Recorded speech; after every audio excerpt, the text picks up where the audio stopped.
Hi, good afternoon. My name is Michael Harris, and I will be talking to you today about creating a methodology.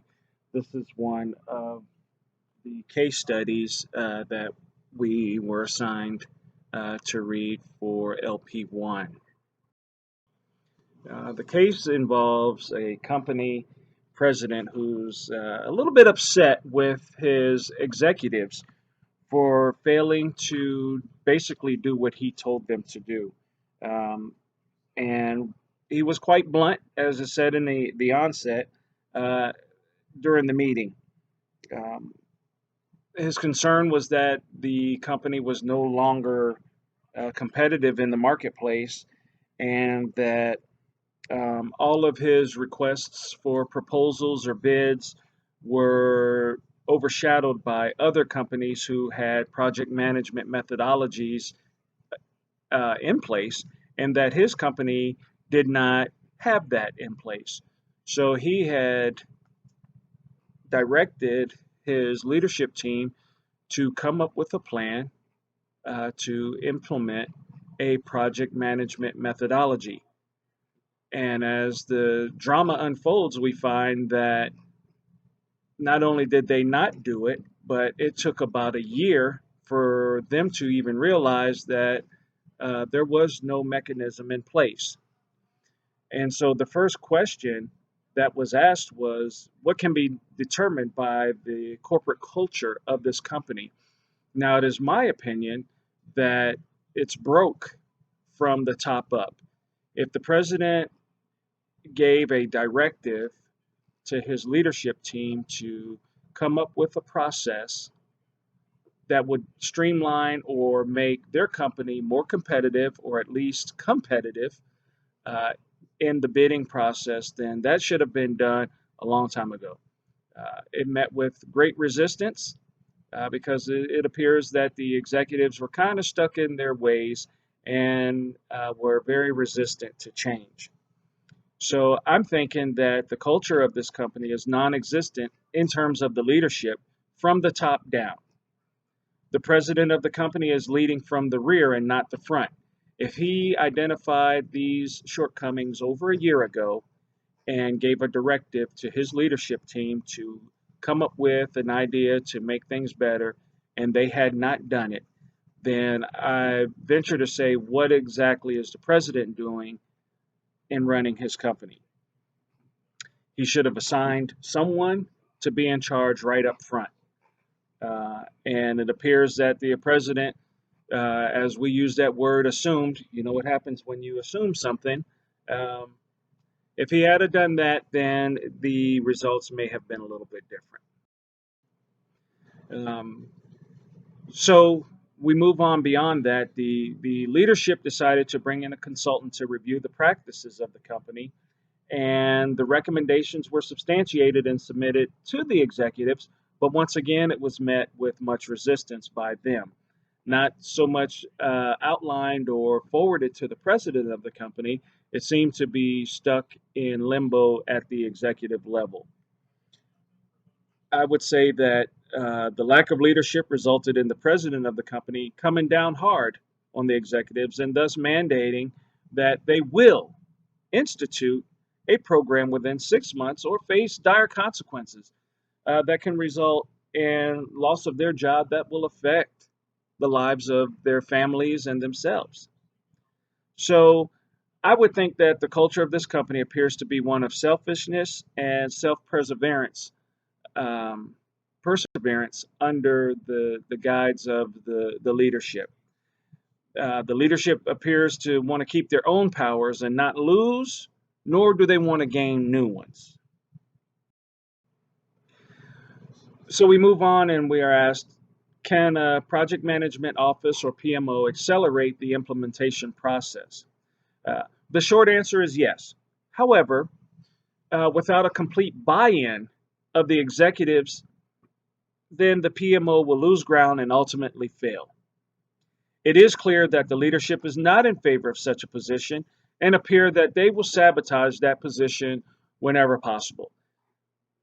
Now the leadership team has to attend more meetings and prepare more paperwork for presentations and status reports during these meetings. This is apparently going to take away from their regular duties. Whether they had once a month meetings or once a week meetings, um, the implementation of a PMO process, especially in the beginning, will probably cause them to have weekly, excuse me, status report meetings or updates. Um, and if the leadership will participate and accept the training programs as outlined by the consultant, then there's a strong possibility that they will buy into the program. So then we're asked, is it acceptable for the PMO to report to the CIO, which is the Chief Information Officer, or to someone else?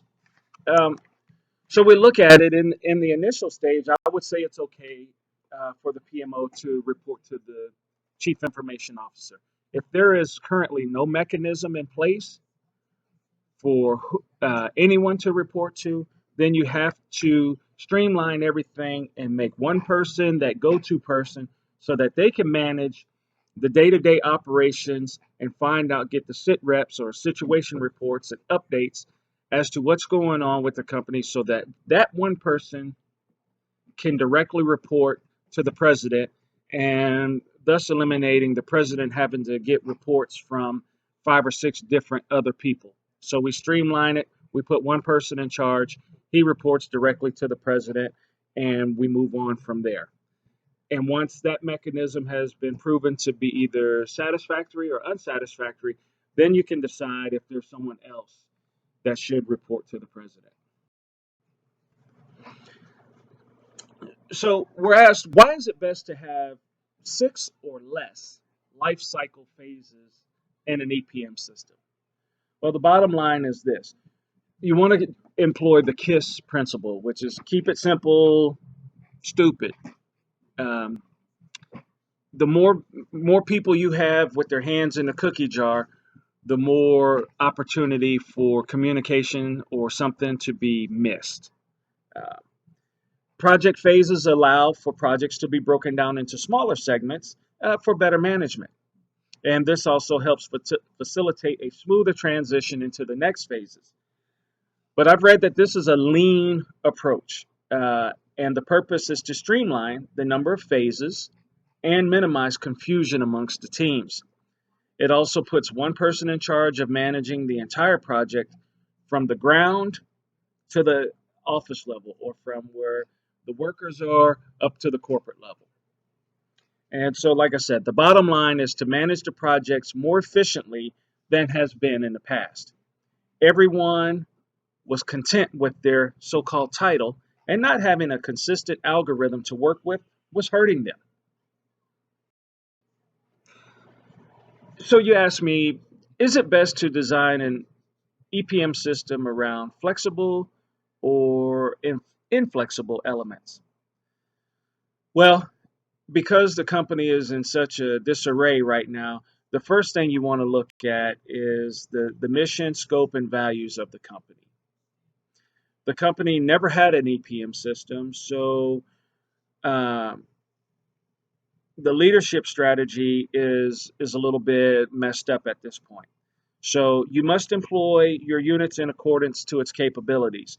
So at this point, um, because the leadership has failed to do what they were told, I would initiate a formal, inflexible system in order to get the company moving back in the right direction. They had an opportunity to do it their way, but since they failed to do it their way, now it's going to be my way, and there's going to be no flexibility. It's going to be bang, right there, head on. Okay?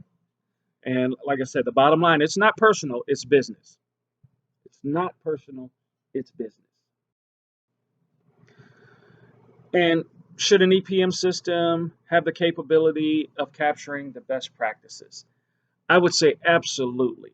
You know, capturing best practices is the best way to implement and sustain a system in almost any company or corporation. Best practices have been proven time and time again that it's the best way to conduct business. If it's not broke, Hey, don't try to fix it. But best practices are used in the military, which I've been a part of for 24 years, and as well as in medicine. It's just basic intelligence or just basic common sense, which common sense is not common. Um, but using best practices, if something works and has been proven time and time again to be effective, why not capture it and use it to your ability to make your company a better place? So I will close with this and say thank you for the 10 or 11 minutes of your time.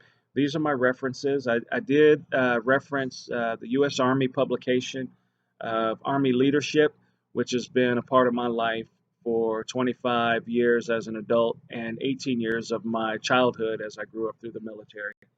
Uh, Thank you and have a great day.